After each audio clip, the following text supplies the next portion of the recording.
Hello, আসসালামু আলাইকুম। আজকে আমি একটা কবিতা আপনাদেরকে শোনাবো, যে ভালো ছেলের নালিশ। মাগো, প্রসন্নটা দুষ্ট এমন, খাচ্ছিল সে পরোটা, গুড় মাখিয়ে আরাম করে বসে। আমায় দেখে একটা দিল, নয়কো তাও বড়টা, দুইখানা সে আপনি খেলো কষে। তাইতে আমি কান ধরে তার একটুখানি পেঁচিয়ে কিল মেরেছি। হ্যাংলা ছেলে বলে অমনি কিনা মিথ্যে করে ষাঁড়ের মতো চেঁচিয়ে গেল সে তার মায়ের কাছে চলে।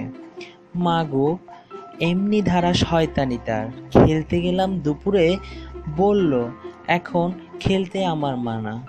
ঘণ্টাখানেক পরেই দেখি দিব্যি ছাদের উপরে ওড়াচ্ছে তার সবুজ গুড়িখানা।